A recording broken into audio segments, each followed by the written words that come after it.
Cheer, cheer. Toon, toon, black and white army. Toon, toon, black and white army. Lifetime fan.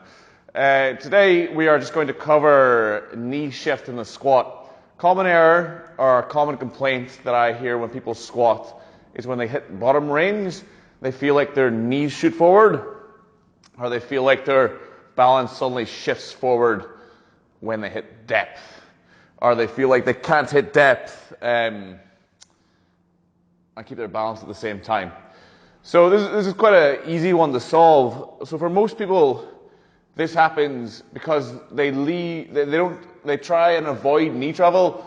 So they try and avoid, or they think having a vertical shin at depth is a desirable thing to have, when biomechanics or how the body moves dictates or would dictate that you need knee travel to sit into a full depth squat.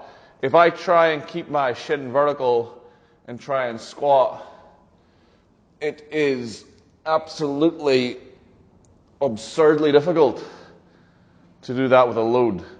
I can potentially do it body weight like I've just done, but as soon as I put a load that is equal or greater than my body weight, when I sit into the squat, it'll be fine. When I get to here, it's going to become incredibly difficult to maintain that position. If I sit back, I can't really get to a good depth in a balanced position. As soon as I put load on that, it's going to become incredibly difficult for me to act on that with both joints. Realistically, what I'm going to be doing is some kind of like good morning squat hybrid, which is obviously not that efficient. So when we go into the squat, we need to accept that we need knee travel. It's a desirable thing to have. It means we can act on the bar with two joints instead of one, on a shorter lever, which is obviously better. So if I try and squat without the knee travel again, typically what's going to happen with a heavy weight is I'm going to reach to about here, and then with a heavy load I don't really have the strength or control to sit back like that, so I'm going to end up doing this and falling forward. So how do I preempt that? I get knee travel at the start of the lift. So I set my brace, and then when I go in, I sit my hips down, and as I sit my hips down, knees and hips are going to move together in unison so I can be balanced when I sit into the squat. What I'm not going to do is I'm not going to try and sit into the squat with either joint preferred. So if I preference my hip like we've been talking about, so if I sit back into it like this, then I end up with the weight over my toe and with not enough knee bend. So what's going to happen then is I'm just going to tip forward. Or if I try and bias my knee and not sit into my hip as well, then what's going to happen is I'm just going to shift forward the whole time. My bar pass is going to creep forward, and it's just going to be unsustainable during the lift.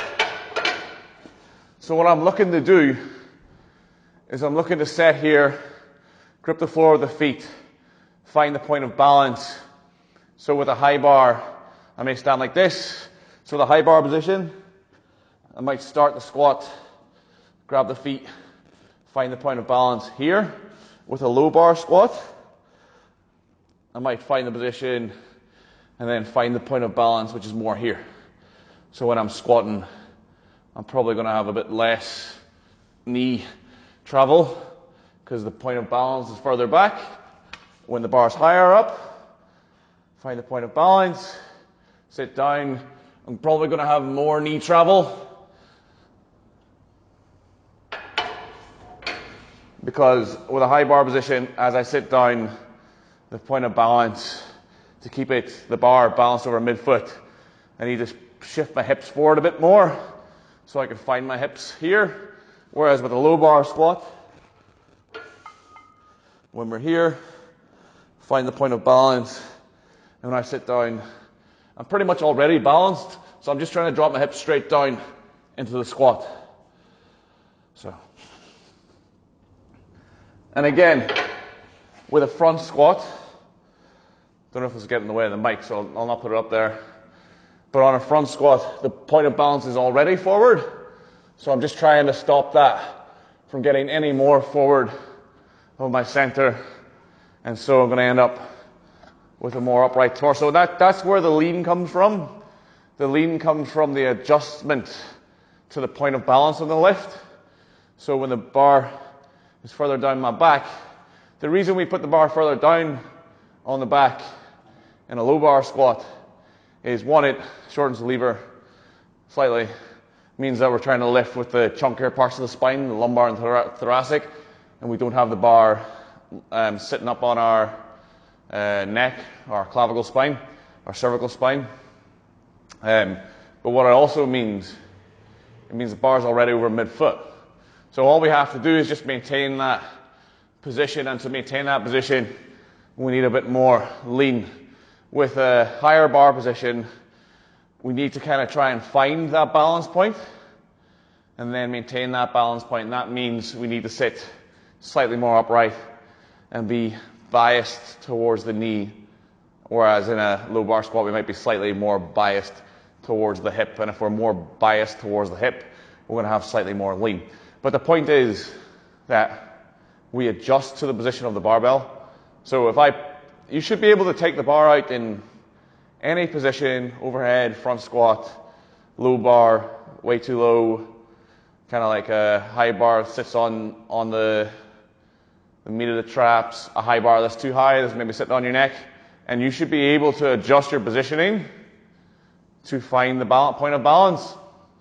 You shouldn't just have one schema of, this is a squat in your head, so this is the only way I can squat, regardless of if the bar is on my front, overhead, low bar. I always shove my ass back and I always sit back. That just means that you have a poorly developed understanding of the movement. You're lowly skilled. You have one strategy to squat with, and you can't adapt to the change. Someone who is highly skilled at squatting will be able to adapt to the inputs. They might be able to do safety bar, cambered bar, tsunami bar, front squat, overhead squat, ladies bar, squat bar.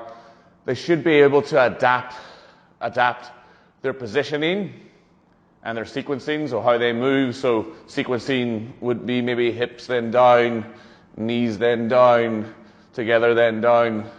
The strategies that you utilize to squat, someone who is skilled will be able to adapt to changes in environment, changes in positioning.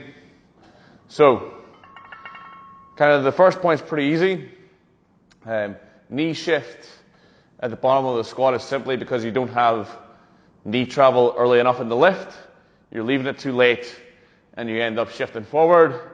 But kind of what this video will start out being, it's a wider context that if you find that you're constantly making the same errors in a squat, it's probably due to your skill level being low. So you should vary your training more, practice more deliberate practice, video your sessions, analyze them, do some bar path analysis, do some different squat drills, squat with different implements, and try and put your skill deficit, so what you're bad at, put it under duress. So if you fall forward in a squat, put the weight forward, do front squats. If you find that your knees shift forward too soon in a squat, like we talked at the start of this video, high bar, front squats, overhead squats, do a variety of squats that are going to encourage forward knee travel and work out how to balance in those situations. So when you next come to a more specific powerlifting or competition style squat, then you have the ability, the skill level to adapt and to self-select strategies, technique that is going to lead to better outcomes in the long run. Thank you very much for watching. Catch you in the next one.